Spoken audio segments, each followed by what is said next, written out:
Yo, what's going on YouTube, and welcome back to another Destiny video, and more Taken King news. If you guys have been following all the Gameinformer stuff lately, then you'll know there's been a hell of a lot of information to take in, so in this video I'm going to condense some of that down and talk about the Crucible. More specifically, 5 things you need to know about the Crucible in the Taken King. If you guys do enjoy this video, then it'd be amazing if you could hit that like button and let me know in the comments down below which of these 5 points you're most hyped about. Now let's get started in at number 5, Crucible Marks. As I'm sure you're no doubt aware, Destiny has a lot of currencies. Crucible and Vanguard marks, coins, motes, idols, glimmer, the list goes on. But when it comes to buying armor and weapons from the Crucible vendors, it boils down to marks. Crucible marks. If you want items from the Vanguard on the flip side, you need Vanguard marks. Generally speaking, this isn't hard to get your head around. But what is annoying is when you need a few extra of one and you have those in the other. Well, in the Taken King, the notion of Crucible and Vanguard marks will be no more. They are going to be merged into one single currency known as Legendary Marks. These can be used to purchase Vanguard and Crucible items. There's been no word yet on the weekly cap, but I would imagine it'll be combined. Next up, number 4, Mercy. In the Taken King, Bungie are going to be introducing a Mercy rule in the Crucible. Effectively, this means that if you're ever in a ridiculously one-sided or unfair game, the match will end prematurely and return the teams to matchmaking in an attempt to find a better match. It's worth noting that Crucible in the Taken King has been retooled to try and find teams with similar skill levels, so this shouldn't happen too often, but when it does, the Mercy rule will kick in. Now I don't know about you guys, but I'm a little on the fence about this one. On the one hand, it's good because if you've ever joined a game that's nearly over and the winning team has a ridiculous advantage, then you basically just need to wait it out till you're rematched. But at the same time, it's also kind of fun when you're playing with your friends and you have a really good team. Completely stomping the enemy is also immensely satisfying. So I'm not really sure whether I like the idea of this Mercy rule. I mean, after all, it only happens once in a blue moon, so why take that occasional stomping away from us? What do you guys think? Let me know down below.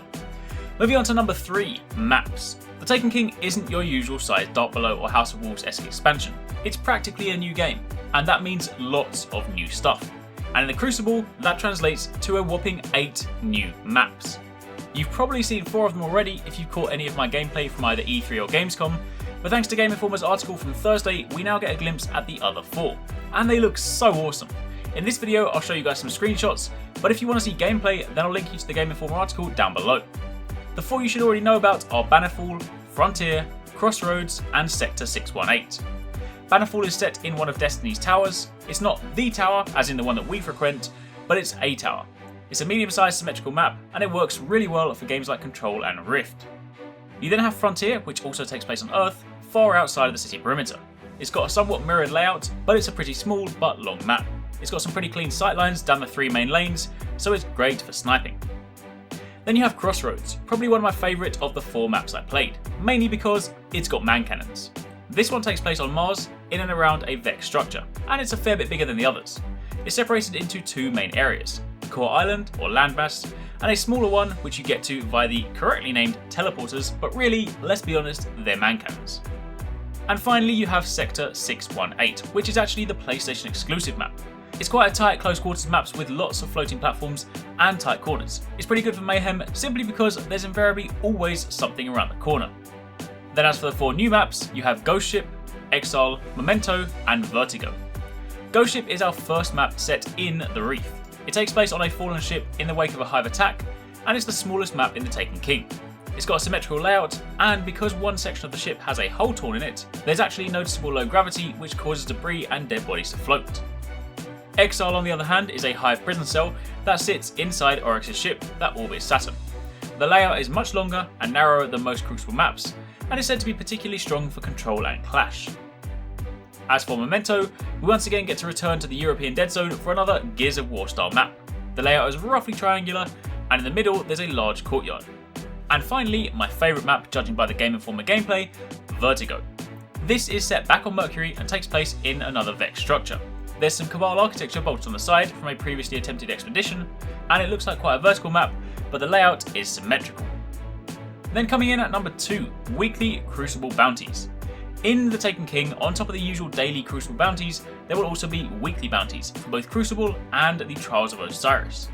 Whether the Trials of Osiris bounty leads to the Fate of All Falls, we don't yet know, but what we do know is that there will be 5 weekly Crucible bounties, and if you complete these, they unlock a 6th.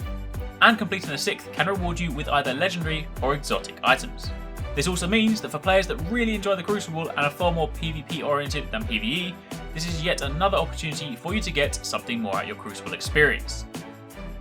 And then finally, coming in at number 1, new modes.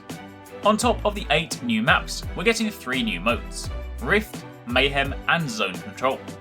Rift and Mayhem you've likely already seen a lot in my Taken King gameplay. Rift is the goal scoring capture the flag style mode where you have to grab a spark that spawns in the centre of the map and run it into the enemy's goal to score. Running into the goal backwards results in a backflip, which is a stylish score, and the more stylish the score, the more points you get. Mayhem on the other hand is like a chaotic version of Clash.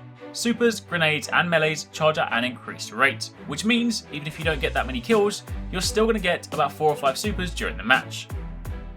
Then lastly you have the new Zone Control mode, which is most akin to Domination from Call of Duty.